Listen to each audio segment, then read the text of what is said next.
Hello guys, मैं अंशुमान सिंह और आज मैं आपको पढ़ाऊंगा Doppler effect. Doppler effect sound wave का बहुत ही इंपॉर्टेंट टॉपिक है। इससे बहुत सारे क्वेश्चंस आते हैं और बहुत से लोग को इस टॉपिक में डाउट ये रहता है कि कब वेलोसिटी को पॉजिटिव लेना है, कब वेलोसिटी को निगेटिव लेना है, किस केस में वेवलेंथ चेंज नहीं होती है, कौन से वाले केस में वेवलेंथ में चेंज होता है। इन सारी चीज़ों के बारे में हम बात करेंगे। तो सबसे पहले हम जानते हैं कि डॉपलर इफेक्ट कहते किसको है, यानी डॉपलर इफेक्ट कहता क्या है। डॉपलर इफेक्ट कहता है कि जब सोर्स और ऑब्जर्वर के बीच कोई रिलेटिव मोशन या रिलेटिव वेलोसिटी आ जाती है तो जो ऑब्जर्व फ्रीक्वेंसी होती है वो ओरिजिनल फ्रीक्वेंसी से या तो बढ़ी हुई या तो घटी हुई ऑब्जर्व होती है। क्या बोला मैंने बोला कि डॉपलर इफेक्ट कहता है कि जब सोर्स और ऑब्जर्वर के बीच कोई रिलेटिव मोशन या रिलेटिव वेलोसिटी आ जाती है सो जो ऑब्जर्व फ्रीक्वेंसी होती है वो ओरिजिनल फ्रीक्वेंसी से या तो बढ़ी हुई या तो घटी हुई दिखाई देती है। इस वीडियो में हम जनरली 3 केस के बारे में पढ़ेंगे। पहला केस कि जब ऑब्जर्वर रेस्ट पे होगा और सोर्स मूव कर रहा होगा। दूसरा केस जब ऑब्जर्वर मूव कर रहा होगा और सोर्स रेस्ट पे होगा। और तीसरा केस जब ऑब्जर्वर और सोर्स दोनों क्या कर रहे होंगे, मूव कर रहे होंगे। इफेक्ट के पहले केस के बारे में पढ़ते हैं। जब सोर्स मूव करता है और ऑब्जर्वर क्या होता है, रेस्ट पे होता है। तो जब सोर्स मूव करता है और ऑब्जर्वर रेस्ट पे रहता है तो जो हमें ऑब्जर्व फ्रीक्वेंसी यानी ऑब्जर्वर द्वारा जो ऑब्जर्व फ्रीक्वेंसी होती है उसका जो फार्मूला होता है F0V/V + -V ऑफ S। यहाँ पे V क्या है, वेलोसिटी ऑफ साउंड है, और VS क्या है, वेलोसिटी ऑफ सोर्स, यानी जिस स्पीड के साथ सोर्स मूव कर रहा है उसका फार्मूला ये होता है। अब ये फार्मूला आया कैसे, चलिए इस बारे में हम बात करते हैं। लेकिन हम मानते हैं कि टाइम t = 0 पे ये सोर्स जो होगा पहला वेव एमिट किया होगा और उस वेव को ऑब्जर्वर तक पहुंचने में कितना टाइम लगेगा उसको हम मान लेते हैं लेट t1 मान लेते हैं t1। तो t1 किसके बराबर होगा, AO distance upon velocity of sound के बराबर होगा। क्या होगा, AO डिस्टेंस यानी s और वेलोसिटी ऑफ साउंड यानी v के बराबर होगा। अब हम मान लेते हैं कि दूसरे वेव को ऑब्जर्वर तक पहुंचने में जो टाइम लगेगा उसको हम t2 हमने क्या मान लिया, t2 मान लिया। हमें पता है कि पहली वेव एमिट करने के बाद 1/f0 सेकेंड के बाद क्या होती है, दूसरी वेव एमिट होती है। कितने टाइम के बाद, आफ्टर 1/f0 सेकेंड के बाद दूसरी वेव क्या होती है, एमिट होती है। तो t2 बराबर क्या होगा, पहले होगा 1/f0 होगा। और लेट हम मान लेते हैं कि जो दूसरी वेव एमिट हुई होगी वो पॉइंट B पे हुई होगी। किस कौन से पॉइंट पे हुई होगी, पॉइंट B पे हुई होगी। तो यानी कि BO V के बराबर होगी T2 की वैल्यू होगी। किसके बराबर होगी, BO/V के बराबर। इस डिस्टेंस यानी अगर मान लीजिए यहाँ पे वेव जब एमिट की होगी तो इस वेव जब ये एमिट कर लिए तो इस वेव को ऑब्जर्वर तक पहुंचने में कितना टाइम लगेगा, BO distance upon velocity of sound के बराबर टाइम लगा होगा। और ये 1/f0 क्या है कि इतने टाइम बाद तो सेकंड वेव एमिट हुई होगी। अगर t = 0 पे अगर फर्स्ट वेव एमिट हुई है तो आफ्टर 1/f0 सेकंड बाद ही ना सेकंड वेव एमिट होगी, क्योंकि हमें पता है कि एक वेव एमिट होने के बाद दूसरा वेव जब एमिट होती है तो उसके बीच का जो टाइम गैप होता है वो होता है 1/f0 सेकंड का होता है। यहाँ पे f0 क्या है, फ्रीक्वेंसी एमिटेड बाय सोर्स होता है। क्या होता है, फ्रीक्वेंसी एमिटेड बाय सोर्स होता है। तो यानी कि t2 - t1 बराबर क्या हो जाएगा, t2 - t1 बराबर क्या हो जाएगा, BO/V + 1/f0 - S/V होगा। अब BO/V को हम क्या लिख सकते हैं, S माइनस और AB डिस्टेंस को ना, जैसे कि मान लीजिए कि AO में से अगर AB घटा दिया जाए तो वही तो BO के बराबर होगा। तो AB की वैल्यू कितनी हो जाएगी, VS × 1/f0 होगी, क्योंकि जब एमिट नहीं होगा तो एक तरह से कह सकते हैं कि सोर्स VS वेलोसिटी के साथ मूव करा है, 1/f0 टाइम में AB डिस्टेंस उसने कवर किया होगा तो इसकी वैल्यू कुछ ये हो जाएगी। और इसको हमने क्या किया, V से डिवाइड करा, BO/V की वैल्यू यहाँ पे मिल गई 1/f0 - S/V। जब इसको हम सॉल्व करेंगे तो S/V minus VS × 1/f0 upon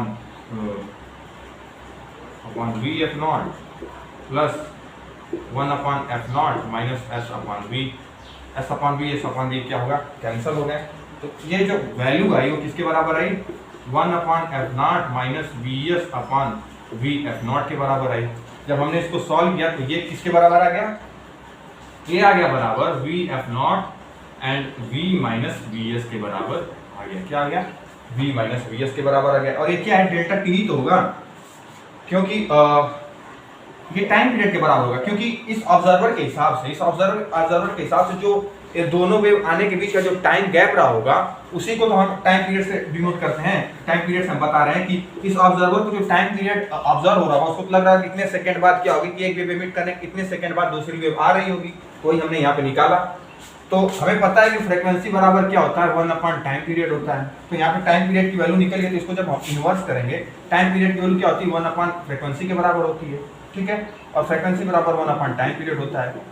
तो यहाँ पे टाइम पीरियड की वैल्यू हमें दी गई है, अब हमें फ्रीक्वेंसी निकालना है तो क्या करेंगे हम इसका इन्वर्स कर देंगे। तो फ्रीक्वेंसी बराबर क्या हो जाएगी Vf0/v Vs के बराबर हो जाएगी। किसके बराबर हो जाएगी? फ्रीक्वेंसी बराबर Vf0/v Vs। यहाँ पे v की वैल्यू क्या है? वेलोसिटी ऑफ साउंड होगी। f0 की वैल्यू क्या है? फ्रीक्वेंसी एमिटेड बाय सोर्स होगी। और Vs क्या है? वेलोसिटी ऑफ सोर्स होगी। लेकिन यहाँ पे माइनस साइन आया क्यों? माइनस साइन इसलिए आया क्योंकि ये जो सोर्स है वो ऑब्जर्वर की तरफ मूव कर रहा है, यानी कि इन दोनों के बीच का जो गैप है वो कम हो रहा है। अगर फॉर एग्जांपल अगर ये सोर्स अगर कुछ इस डायरेक्शन में मूव कर रहा होता तो इस बार क्या होता कि इस बार जो बी पॉइंट होता कुछ इधर इस साइड होता, तो इस बार बीओ की डिस्टेंस क्या होती? एस प्लस ए बी के बराबर होती ना। तो यहाँ पे क्या आ जाता? प्लस साइन आ जाता। उस केस में यहाँ पे प्लस साइन आ जाता।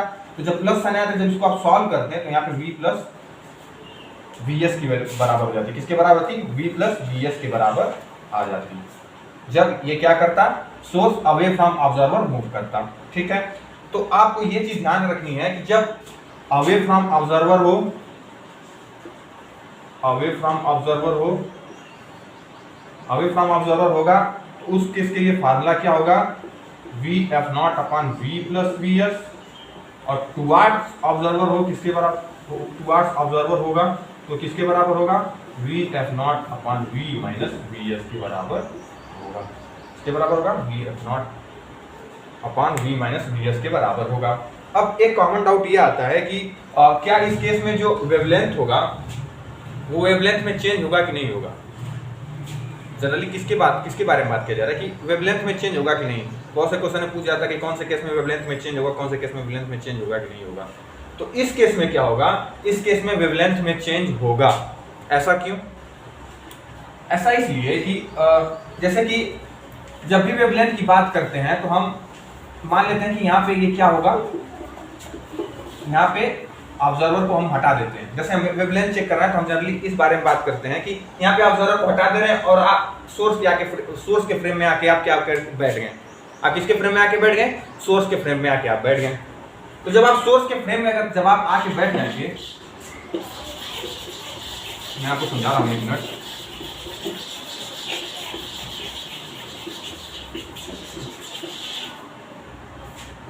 जब वेवलेंथ की बात करते हैं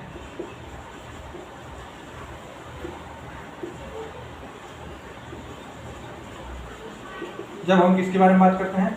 वेवलेंथ के बारे में बात करते हैं तो हम क्या करते हैं कि ऑब्जर्वर को हटा देते हैं और हम सोर्स के रिस्पेक्ट में आके बैठ जाते हैं। सोर्स के रिस्पेक्ट में आके बैठ जाते हैं तो हमें जो वेलोसिटी ऑफ साउंड या वेलोसिटी ऑफ साउंड बोल सकते हैं, वेलोसिटी ऑफ वेव होगा, उसकी नेट वैल्यू किसके बराबर होगी?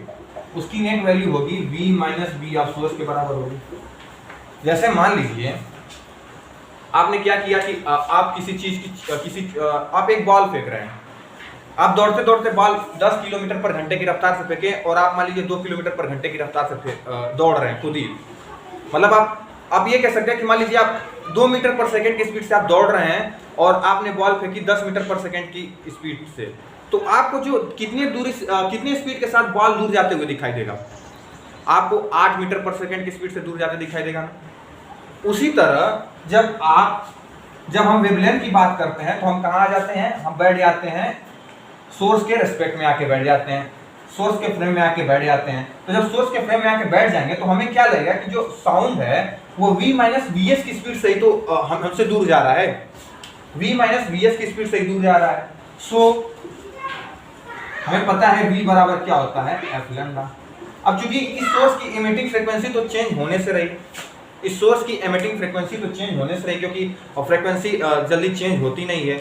हाँ, अब कुछ लोग कहेंगे सर अभी तो आपने यहाँ पे वैल्यू निकाला कि चेंजिंग फ्रीक्वेंसी की वैल्यू जो होगी मतलब नई फ्रीक्वेंसी जो आ रही है f0 प्लस माइनस vs, ये ऑब्जर्व फ्रीक्वेंसी होती है, ऑब्जर्वर को दिखती है। सोर्स की फ्रीक्वेंसी में कोई चेंज होता है?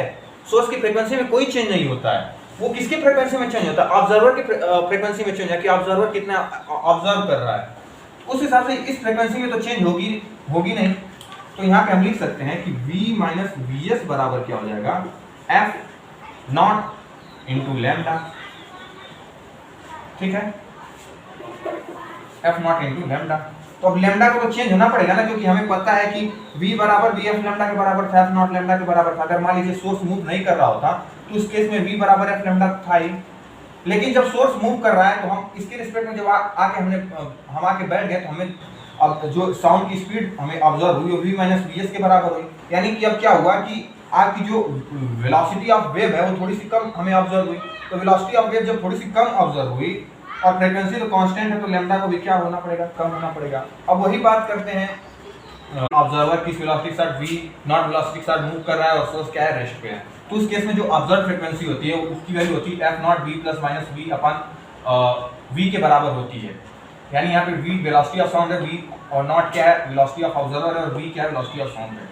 तो ये आता कैसे, चलिए इस बारे में हम बात करते हैं। हमें पता है कि किसी दो वेव के बीच जो टाइम इंटरवल होता है वो 1/f0 होता है। मतलब अगर ऑब्जर्वर में इसकी बात कर रहे हैं, हम क्या बात कर रहे हैं कि जब पहली वेव एमिट हुई होगी लेट t बराबर 0 सेकंड पर, तो दूसरी वेव जो एमिट होगी वो 1/f0 सेकंड बाद एमिट होगी, ठीक है।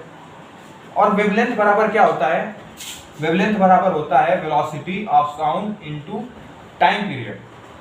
और ये क्या है, ये तो टाइम पीरियड के बराबर है ना, ये किसके बराबर है, टाइम पीरियड के बराबर। अभी ऑब्जर्व टाइम पीरियड की बात हम नहीं कर रहे हैं, ये किसकी बात कर रहे हैं, टाइम पीरियड की बात करें। किसके टाइम पीरियड की, सिर्फ सोर्स की टाइम पीरियड की बात करें, ऑब्जर्वर के टाइम पीरियड की बात अभी नहीं कर रहे हैं। तो यानी कि वेवलेंथ बराबर क्या होगा, V/f0 के बराबर होगा। वेवलेंथ बराबर क्या होगा, V/f0 के बराबर होगा। मतलब एक वेव दो वेव के बीच का जो डिस्टेंस होगा वो V/f0 के बराबर होगा। अब चूंकि साउंड वेव इसको V वेलोसिटी के साथ कवर करने की कोशिश कर रही है, और ये V नॉट इसको भी क्या कर रहा है, V नॉट वेलोसिटी के साथ इस डिस्टेंस को कवर करने की कोशिश कर रहा है। तो यानी कि इस डिस्टेंस को टोटल टाइम कवर करने में कितना लगेगा, V/f0 V plus V not के बराबर लगेगा। मतलब कि हम अब ये किस टाइम पीरियड की हम बात करते हैं, हम टाइम पीरियड की बात कर रहे थे, सोर्स वाले टाइम पीरियड की बात कर रहे थे कि 1/f0 क्या है, सेकंड बाद दूसरा वेव एमिट होती है, और ये टाइम पीरियड किसका है, सोर्स का है। और वेवलेंथ बराबर क्या होता है, स्पीड इनटू टाइम पीरियड। तो ये रहा 1/f0 टाइम पीरियड रहा, V स्पीड रहा, तो टोटल क्या हो गया, वेवलेंथ आ गई। अब वेवलेंथ हमें पता है, वेवलेंथ इतनी है, लेकिन अब टाइम पीरियड ऑब्जर्वर के केस में क्या होगा, ऑब्जर्वर के केस में टाइम पीरियड क्या होगा, वेवलेंथ अपॉन स्पीड। मतलब वेवलेंथ अपॉन स्पीड, मतलब ऑब्जर्वर को क्या लगेगा, ऑब्जर्वर को लगेगा कि हम इस डिस्टेंस को हम V plus V not velocity के साथ क्या कर रहे हैं, कवर कर रहे हैं। उसको यही लगेगा ना। हमें पता है कि जो फ्रीक्वेंसी होता है वो वेवलेंथ जो टाइम पीरियड होता है वेवलेंथ अपॉन स्पीड के बराबर होता है। और ऑब्जर्वर को ये लगेगा कि हम इस वेवलेंथ को V plus V not velocity के साथ क्या कर रहे हैं, कवर कर रहे हैं। इसलिए जो ऑब्जर्व टाइम पीरियड आया वो किसके बराबर आया, V/f0 V plus V not के बराबर आया। सो फ्रीक्वेंसी कितनी हो जाएगी, फ्रीक्वेंसी बराबर होता है 1 टाइम पीरियड के बराबर होता है। सो फ्रीक्वेंसी की वैल्यू हो जाएगी, ऑब्जर्व फ्रीक्वेंसी किसके बराबर होगा, F0 V plus V not upon V के बराबर हो जाएगा। F0 V plus V not upon V के बराबर, ये क्या हो जाएगी, आपकी ऑब्जर्व फ्रीक्वेंसी के बराबर ये वैल्यू हो जाएगी, ठीक है। ऑब्जर्व फ्रीक्वेंसी के बराबर क्या हो गई, ये वैल्यू हो गई। अब यहाँ पे देखिए प्लस है, माइनस कब आएगा, माइनस उस केस में आएगा जब ये observer away from source move कर रहा होगा। कहाँ मूव कर रहा होगा, अवे फ्रॉम सोर्स मूव कर रहा होगा। तो उस केस में जो इसकी वैल्यू हो जाएगी, किसकी वैल्यू हो जाएगी, ऑब्जर्व फ्रीक्वेंसी की वैल्यू हो जाएगी F0 V minus V not upon V के बराबर हो जाएगी। तो कैसे लिख दीजिए कि अवे फ्रॉम सोर्स के केस में जो फार्मूला होगा, अवे फ्रॉम सोर्स के केस में होगा F बराबर F0 V minus V observer upon V के बराबर होगा, sorry away from source yes. और टुवर्ड सोर्स के लिए क्या होगा, टुवर्ड सोर्स के लिए होगा F0 V plus V not upon V के बराबर क्या होगा, फार्मूला ये होगा। अब चलिए हम बात करते हैं इसके वेवलेंथ के बारे में, क्या कि इस केस में वेवलेंथ में चेंज होगा कि नहीं होगा। तो हमने क्या कहा था, मैंने कहा था कि जब आप वेवलेंथ की जब आपको बात करनी हो तो आप क्या करिए कि सोर्स के फ्रेम में आके बैठ जाइए। ये सोर्स था, सोर्स के फ्रेम में आके हम बैठ गए, सोर्स के फ्रेम में आके हम क्या हो गए, बैठ गए। तो सोर्स के फ्रेम में जब हम आके बैठ गए तो हमने क्या देखा, हमने देखा कि जो वी नेट यानी आप बोल सकते हैं वेलोसिटी ऑफ वेव नेट की जो वैल्यू है वो v के ही बराबर है। वेलोसिटी जो ऑफ नेट वेलोसिटी है वो v नेट के ही बराबर है, क्योंकि सोर्स क्या है, रेस्ट पे है। सोर्स रेस्ट पे है तो हमें इस फ्रेम में आके हमें ये ऑब्जर्व हुआ कि जो साउंड है वो हमसे v वेलोसिटी के साथ दूर जा रही है। जब सोर्स मूव कर रहा था तो हमें कितने वेलोसिटी के साथ दूर जाती हुई दिखाई रही थी, v माइनस vs के वेलोसिटी के साथ दूर जाती हुई दिखाई दे रही थी। लेकिन इस केस में क्या है, इस केस में जो साउंड है वो किस वेलोसिटी के साथ दूर जाती हुई दिखाई दे रही है, v वेलोसिटी के साथ ही दूर जाते हुए दिखाई दे रही है, जो कि जनरली किसके बराबर है, साउंड किसके बराबर है, साउंड की वेलोसिटी के बराबर है। और हमें पता है कि v बराबर f लैम्डा होता है। f नॉट यहाँ पे हमने लिखा था कि जो एमिटेड फ्रीक्वेंसी है वो f नॉट के बराबर है, तो f नॉट में कोई चेंज तो होगा नहीं क्योंकि सोर्स की फ्रीक्वेंसी में चेंज नहीं होता है। अब रही बात v और लैम्डा, तो v में भी कोई चेंज नहीं होता क्योंकि किसी मीडियम में हमें जनरली लिखा ही गया है कि वेलोसिटी ऑफ साउंड जो होता है वो एक तरह से वेलोसिटी ऑफ वेव जो होता है किससे फिक्स होती है, तो ये भी फिक्स है, ये भी फिक्स है, तो लैम्डा को भी क्या होना, फिक्स होना पड़ेगा। यानी लैम्डा में चेंज नहीं होता है। कौन से केस में, जब सोर्स रेस्ट पे हो और ऑब्जर्वर मूव कर रहा हो, तो उस केस में जो लैम्डा में चेंज होता है यानी वेवलेंथ में जो चेंज होता है वो चेंज नहीं होता है। किस चीज में चेंज होता है, सिर्फ आपके ऑब्जर्व फ्रीक्वेंसी में चेंज होता है, तो लैम्डा में कोई चेंज नहीं होता है। तो चलिए बात करते हैं कि जब सोर्स केस के बारे में हम बात करते हैं जिसमें सोर्स और ऑब्जर्वर दोनों मूव कर रहा होगा और साथ में मीडियम भी मूव कर रहा होगा। जैसे कि आप कह सकते हैं कि कोई साउंड का सोर्स लगा है और आप कह सकते हैं कि हवा भी चल रही है, हवा भी चल रही है, तो हवा भी एक तरह से मीडियम है और मीडियम भी क्या कर रही है, मूव कर रही है। तो उस केस में वो जो फार्मूला होता है F बराबर F not V plus minus V observer upon V plus minus W plus minus V of source के बराबर होता है। यहाँ पे W क्या है, स्पीड ऑफ मीडियम आप बोल सकते हैं, वाइंड की स्पीड आप बोल सकते हैं, और Vs की वैल्यू क्या है, V वेलोसिटी ऑफ सोर्स है, Vo की वैल्यू क्या है, वेलोसिटी ऑफ ऑब्जर्वर है। तो जनरली अगर मान लीजिए कोई मीडियम मूव नहीं करता है तो हम क्या करते हैं, इसको जनरली हटा देते हैं, इसको हटा देते हैं, तो हमारा फार्मूला जो बन जाता है कुछ इस तरह का बन जाता है, V plus minus V not upon V plus minus Vs। अब मैंने बताया कि प्लस वैल्यू कब रखनी है, प्लस तब रखनी है यानी सिर्फ जैसे कि ऑब्जर्वर अगर सोर्स से दूर जाने की कोशिश कर रहा है तो हमें क्या वैल्यू रखनी है, निगेटिव रखनी है। क्या रखनी है, हमें निगेटिव रखनी है। जब ऑब्जर्वर सोर्स के पास आने की कोशिश कर रहा है तो हमें क्या रखनी है, वैल्यू पॉजिटिव रखनी है। और उसी तरह जब सोर्स जब टुवर्ड ऑब्जर्वर की तरफ जाने की कोशिश कर रहा है तो हमें साइन क्या रखनी है, निगेटिव रखनी है। और जब अवे फ्रॉम ऑब्जर्वर जाने की कोशिश कर रहा है तो उस केस में हमें क्या वैल्यू रखनी है, हमें वैल्यू रखनी है पॉजिटिव वैल्यू रखनी है V प्लस V नॉट। जैसे जनरली हम बात करें कि अगर साउंड का सोर्स वहाँ पे कहीं साउंड सामने से बज रही है और उसके पास जाएंगे तो हमें फ्रिक्वेंसी ज़्यादा सुनाई देती है ना, तो हम पास जा रहे हैं, हम ऑब्जर्वर है, साउंड का सोर्स वहीं पे रखा है तो हमें फ्रिक्वेंसी ज़्यादा सुनाई दे रही है। और हमें पता है ऑब्जर्वर वाला केस क्या होता है, ऊपर होता है, तो इसको बढ़ने के लिए क्या होना पड़ेगा कि ऊपर वाला पॉजिटिव होना पड़ेगा ना, ऊपर वाला पॉजिटिव होना पड़ेगा, यानी ऊपर वाला थोड़ा ज़्यादा होगा तभी तो हमें कुछ बड़ी हुई सुनाई देती है। तो उस केस से भी आप अंदाजा लगा सकते हैं कि कब प्लस लगाना है कब माइनस लगाना है। जैसे वही आप बात कीजिए कि जब आप दूर जा रहे हैं, क्या कर रहे हैं, जब आप दूर जा रहे हैं तो आपको ऐसा दिखाई देता है कि जो फ्रीक्वेंसी होती है वो थोड़ी कम ऑब्जर्व होती है, मतलब आपको लगता है कि हाँ साउंड की फ्रीक्वेंसी थोड़ी कम आ रही है, तो उस केस में आप क्या कह सकते हैं, निगेटिव साइन लगाएंगे। ठीक उसी तरह जैसे आप यहीं पे खड़े हैं और आप ऐसा ऑब्जर्व करते हैं कि कोई गाड़ी से हॉर्न अगर बज रहा है आपकी तरफ आ रही है, तो गाड़ी जब आपकी तरफ आ रही है तो आपको ऐसा ऑब्जर्व होता है कि हाँ फ्रीक्वेंसी तो बढ़ी हुई दिखाई दे रही है, हमें फ्रीक्वेंसी ज़्यादा सुनाई देती है। तो उस केस में हम क्या लिखेंगे, उस केस में हम लिखेंगे कि ये वैल्यू जो होनी चाहिए, ये वैल्यू थोड़ी कम होनी चाहिए, क्योंकि अगर किसी चीज़ को बढ़ाना है तो डिनोमिनेटर की चीज़ को घटाना पड़ेगा तभी तो ये चीज़ बढ़ेगी, डिनोमिनेटर की चीज़ को घटाना पड़ेगा तभी ये चीज़ बढ़ेगी, या तो न्यूमरेटर की चीज़ को बढ़ाइए तब ये चीज़ बढ़ेगी। तो जब ऑब्जर्वर रेस्ट पे होता है तो ये ऊपर वाला केस तो कोई चेंज हो नहीं सकता क्योंकि वेलोसिटी ऑफ साउंड की तरफ से कांस्टेंट होती है। तो यानी किसमें चेंज हो सकता है, सोर्स की वेलोसिटी में चेंज हो सकता है। अगर ऑब्जर्वर रेस्ट पे है तो यानी सोर्स मूव कर रहा है, तो नीचे वाले को अगर हमें बढ़ाना है यानी हमें फ्रीक्वेंसी बढ़ी हुई दिखाई दे रही है, तो हमें क्या मतलब है कि इसका कि यहाँ पे निगेटिव साइन होना, V माइनस Vs की वैल्यू होनी चाहिए। आपको चलिए फिर से समझाते हैं। जब आप समझिए कि जब आप रेस्ट पे हैं और सोर्स आपकी तरफ मूव कर रहा है तो नीचे का जो साइन होगा माइनस होगा, क्योंकि आप अप्रोच करने की कोशिश करें, यानी जब अप्रोच करने की कोशिश करते हैं तो उस केस में साइन क्या होता है, निगेटिव होता है, और जब दूर जाने की कोशिश करते हैं उस केस में साइन जो होता है पॉजिटिव होता है। अगर साउंड सोर्स स्टेशनरी है और आप मूव करने की कोशिश कर रहे हैं, अगर आप उसके पास जाएंगे तो आपको ज्यादा फ्रीक्वेंसी दिखाई देगी, यानी प्लस वी नॉट ऊपर होगा, अगर आप उससे दूर जाने की कोशिश कर रहे हैं तो माइनस वी नॉट होगा। तो ये बातें थी when source observer both moving and medium also move करेगा, तो बस इसे प्लस माइनस डब्ल्यू लगा दीजिए। अगर वेलोसिटी ऑफ साउंड के डायरेक्शन में ही वाइंड बह रही हो तो प्लस साइन लगेगा, अगर वाइंड वेलोसिटी ऑफ साउंड के अपोजिट डायरेक्शन में बह रही हो तब नेगेटिव साइन लगेगा। तो ये इन बातों का आप ध्यान रखिएगा। अब हम क्वेश्चंस करते हैं जिससे कि आपके train run with speed of 25 metre per second, emits frequency 200 hertz, velocity of sound 340 metre per second है।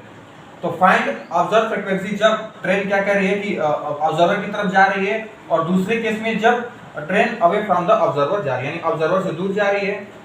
तो यहाँ पे हमें सब चीज हमें पता है, फार्मूला पता है, हमें फार्मूला क्या पता है कि F बराबर होता है F not V plus minus V of observer upon V plus minus V of source. अब क्वेश्चन में क्या दिया हुआ है, ऑब्जर्वर क्या स्टेशनरी, यानी V ऑफ ऑब्जर्वर की वैल्यू क्या होगी 0, तो फार्मूला क्या हो जाएगा V upon V plus minus V of source हो जाएगा। ठीक है, तो अब देखिए टुवर्ड द ऑब्जर्वर की तरफ जाने की कोशिश कर रहा है, तो उस केस में क्या होगा, नीचे का साइन क्या हो जाएगा, निगेटिव हो जाएगा। तो उस केस में यानी एक केस के लिए जो फार्मूला हो जाएगा, F not V upon V minus VS बराबर हो जाएगा, क्योंकि हमें पता है कि जब ट्रेन हमारी तरफ आएगी तो हमें फ्रीक्वेंसी ज्यादा सुनाई देगी, तो फ्रीक्वेंसी को ज्यादा होने के लिए यहाँ पे साइन क्या होना पड़ेगा, साइन को निगेटिव होना पड़ेगा। तो हमें पता है कि जब ट्रेन टुवर्ड द ऑब्जर्वर जाती है उस केस के लिए फार्मूला होता है F not V upon V minus VS के बराबर होता है। F नॉट की वैल्यू हमें क्या है, क्वेश्चन में दी हुई है 200, और V की वैल्यू हमें क्या दी है 340 अपॉन 340 माइनस 25। अब इसको जब आप सॉल्व करेंगे तो जो वैल्यू आएगी वही आपका आंसर होगा। अब बी केस के लिए हम क्या कर सकते हैं, बी केस में क्या कर रहे हैं कि अवे फ्रॉम ऑब्जर्वर जा रही है, कहाँ जा रही है, ऑब्जर्वर से दूर जा रही है। उस केस के लिए जो फार्मूला होगा F not V upon V plus VS होगा। अब यहाँ पे क्या कीजिए, सारे वैल्यूज जो हैं, सारे वैल्यूज आपको गिवन है, आप क्या कीजिए इस फार्मूले में डाल दीजिए, जो आंसर आएगा, जो वैल्यू आएगी F की वैल्यू वही आपका क्या होगा, आंसर होगा। इफेक्ट का दूसरा क्वेश्चन हम सॉल्व करने जा रहे हैं। इस क्वेश्चन के साथ आपके मैक्सिमम जो डाउट है डॉपलर इफेक्ट के सारे क्लियर हो जाएंगे। क्वेश्चन में क्या कह रहा है कि एक सोर्स है जो VS वेलोसिटी के साथ एक वॉल की तरफ मूव कर रहा है, एक वॉल की तरफ क्या कर रहा है, मूव कर रहा है। क्वेश्चन ने क्या पूछा है कि frequency observed by car after reflection, यानी रिफ्लेक्शन के बाद जो फ्रीक्वेंसी ऑब्जर्व होगी कार को, उसकी वैल्यू किसके बराबर होगी। चलिए सॉल्व करते हैं इस क्वेश्चन को। तो हम केस 1 मान लेते हैं। केस 1 के लिए क्या होगा, ये वाल क्या हो जाएगा, ऑब्जर्वर एट रेस्ट की भूमिका निभाएगा। क्या है, ऑब्जर्वर एट रेस्ट है। ये वाल क्या है, केस 1 के लिए ऑब्जर्वर एट रेस्ट है, क्योंकि सबसे पहले क्या होगी, ये साउंड वेव यहाँ पे जाएगी, साउंड वेव यहाँ पे जाएगी तो इस वाल को कितनी फ्रीक्वेंसी पहले ऑब्जर्व होगी वो निकालेंगे। अब इस वाल की जो फ्रीक्वेंसी ऑब्जर्व हुई होगी वही फ्रीक्वेंसी तो एमिट करेगा। तो सबसे पहले केस क्या होता है कि केस हम ये मान लेते हैं कि जैसे वाल पे कितनी फ्रीक्वेंसी आई होगी, वाल पे कितनी फ्रीक्वेंसी आई होगी, फ्रीक्वेंसी अब ये बोल सकते हैं frequency observed bye wall, frequency observed bye wall, क्योंकि जो फ्रीक्वेंसी ऑब्जर्व होगी वही फ्रीक्वेंसी को क्या करेगा, एमिट करेगा, यानी रिफ्लेक्ट करेगा। तो आप ये बोल सकते हैं कि इस केस में क्या हो जाएगा कि ऑब्जर्वर क्या हो जाएगा, रेस्ट पे हो जाएगा। तो हमें फार्मूला क्या पता है, F बराबर F not V upon V minus, अब माइनस इसलिए रहेगा क्योंकि ये सोर्स है टुवर्ड द वॉल जा रहा है, यानी वॉल की तरफ जा रहा है, डिस्टेंस कम कर रहा है वॉल और किसके बीच, सोर्स के बीच। तो यहाँ पे क्या हो जाएगा, VS हो जाएगा। ठीक है, ये क्या होगा, फ्रीक्वेंसी ऑब्जर्व्ड बाय वॉल हो जाएगी, फ्रीक्वेंसी ऑब्जर्व्ड बाय वॉल हो जाएगी। अब यही फ्रीक्वेंसी क्या करेगा, एमिट करेगा। तो केस दूसरा, सेकेंड केस के लिए क्या हो जाएगा, केस सेकेंड के लिए क्या हो जाएगा कि अब क्या हो जाएगा कि अब सोर्स कौन सा हो जाएगा, अब सोर्स वॉल हो जाएगा। Now source become stationary and observer move. अब क्या हो जाएगा कि ये वाल सोर्स का काम करेगा, क्योंकि अब इस पे जो फ्रीक्वेंसी इसको ऑब्जर्व हुई वही फ्रीक्वेंसी अब लौटाने की कोशिश करेगा। अब ये क्या करेगा, यानी ये सोर्स क्या करेगा, अब ये ऑब्जर्वर की तरह एक्ट करने लगेगा। अब ऑब्जर्वर की तरह एक्ट करने लगेगा क्योंकि इसमें कोई आदमी बैठा है, उसी को अब ये क्या, अब कितनी फ्रीक्वेंसी फील होगी आफ्टर रिफ्लेक्शन, वही तो पता करना है। तो अब ये किसकी तरह एक्ट करेगा, अब ये एक्ट करेगा ऑब्जर्वर की तरह। तो अब क्या हमें पता है कि एफ बराबर क्या होता है, एफ यहाँ पे हम डैश लिख रहे हैं into v plus v observer upon v होगा, क्योंकि यहाँ पे सोर्स स्टेशनरी हो गया और ऑब्जर्वर क्या मूव कर रहा है, किसकी तरफ मूव कर रहा है, इसकी तरफ आ रहा है, डिस्टेंस कम करने की कोशिश कर रहा है, सो इसमें यहाँ पे प्लस होगा। और ये एफ डैश की वैल्यू कौन सी रखेंगे, ये वाली रखेंगे। एफ नॉट हम क्या रखते थे, एफ नॉट जो होता था वो फ्रीक्वेंसी इमिटेड बाय सोर्स होता था। इस केस में अब क्या होगा, इस केस के लिए अब फ्रीक्वेंसी इमिटेड बाय सोर्स क्या हो जाएगा, सोर्स तो ये हो गया ना, तो ये जो फ्रीक्वेंसी रिफ्लेक्ट करेगी वही तो फ्रीक्वेंसी इमिटेड बाय सोर्स होगा। तब इस केस में अब ये वाली वैल्यू डालेंगे, इस एफ वैल्यू इसमें डाल देंगे, ये क्या हो जाएगा, f not v upon v minus v s हो जाएगा into v not plus v upon v, यहाँ से वी कट जाएगा, आपका जो आंसर आ जाएगा इसके बराबर आ जाएगा f not v not plus v upon v minus v s के बराबर हो जाएगी आपकी वैल्यू। यानी जो इसको जो फ्रीक्वेंसी ऑब्जर्व होगी उसकी वैल्यू होगी f not v plus v upon v minus v s के बराबर आपको फ्रीक्वेंसी ऑब्जर्व होगी। तो इस टाइप का क्वेश्चन कभी भी आए तो आप सबसे पहले क्या कीजिए, आप सबसे पहले फर्स्ट केस मानिए कि वाल को क्या कीजिए, अब जब रिफ्लेक्शन वाले केस आते हैं तो आप क्या कीजिए, वाल को ऑब्जर्वर एट रेस्ट का केस मान लीजिए, क्योंकि वाल पे जो फ्रीक्वेंसी ऑब्जर्व होगी वही फ्रीक्वेंसी तो एमिट करेगा यानी रिफ्लेक्ट करेगा। तो आपकी फर्स्ट केस ये मान लिया कीजिए, कोई जब भी कोई क्वेश्चन है सबसे पहले ये मान लिया कीजिए कि वाल एक ऑब्जर्वर है और ये रेस्ट पे है, उस केस में इसको कितनी फ्रीक्वेंसी ऑब्जर्व होगी। अब इसको जो फ्रीक्वेंसी ऑब्जर्व होगी वही फ्रीक्वेंसी तो क्या करेगा, एमिट करेगा, वही फ्रीक्वेंसी क्या करेगा, ये एमिट करेगा, तो वही फ्रीक्वेंसी एमिट करेगा, तो फिर जो फार्मूला आएगा वो कुछ इस तरह का आएगा।